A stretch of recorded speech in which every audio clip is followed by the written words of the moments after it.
Hello everyone, welcome back. কিমচেরা episode 12-এ আপনাদের স্বাগতম। এই এপিসোডটা আমি ছোট ছোট ক্লিপ এক্সপ্লেন করব, কারণ এভরি সিন অনেক হার্ট টাচিং আর লাস্টের দিক দিয়ে অনেক কিউট সিনও আছে। তো চলুন এক্সপ্লেনেশন শুরু করি। এপিসোড শুরু হয় 11 শেষ যেখানে হয়েছিল সেখান থেকেই। খেম একটা কবজের মধ্যে থাকে আর বাহিরের রামপু আর প্রাণ তাদের মধ্যেই হস্তাহস্তি হচ্ছে, যেখানে অনেকগুলো আত্মারা এসে পড়ে। আর ওইদিকে রামপু বলে খেমকে যেন তার হাতে তুলে দেয়, কিন্তু আমরা দেখি প্রাণ বলে আমার মতো নাগরাজের সাথে তুমি কখনো পেরে উঠবে না।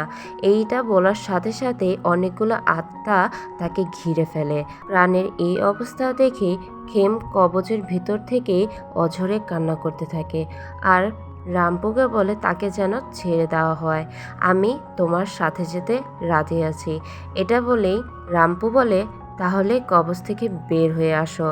আর অন্যদিকে আত্মারা এসে কবচটাকে অনেক জোরে জোরে ধাক্কা দিতে থাকে, যেন সবাই তাদেরকে একেবারেই মেরে ফেলবে এরকম একটা অবস্থা।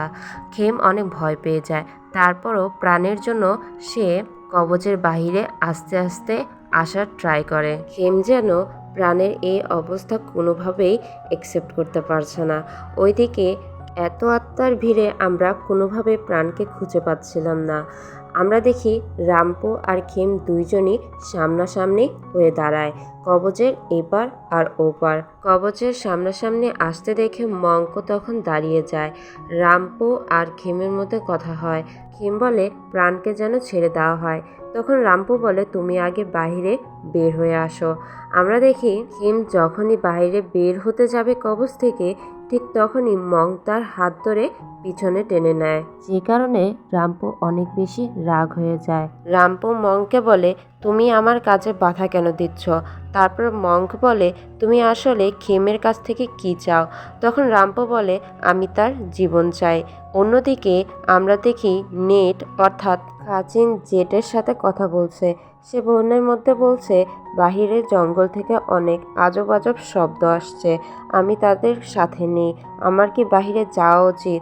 তখন জেট বলে একদমই না, এটা অনেক রিস্ক হতে পারে। ফোন কাট হয়ে গেলে জেট চানকে জিজ্ঞেস করে আচ্ছা খেম কি এখনো বেঁচে আছে? তখন চান বলে আমি জানি না। এরপর চান তার মেডিটেশন দিয়ে জানার চেষ্টা করে, আর তখন চোখ খোলাতেই চান বলে খেম বেঁচে আছে, কিন্তু সে যে ঠিক আছে এটা সিওরিটি আমি দিতে পারছি না। ওইদিকে জেট খাচিনকে বলে আমরা গন্তব্যের দিকেই রওনা দিয়েছি, আমরা শীঘ্রই আসছি। এটা বলেই তারা কল কাট করে দেয়। তো নেক্সট পার্টের জন্য প্লিজ আমাদের সাথে থাকুন। আর যদি এক্সপ্লেনেশন ভিডিওটা পছন্দ হয়ে থাকে তাহলে প্লিজ সাবস্ক্রাইব করে নেবেন। Thanks for watching everyone.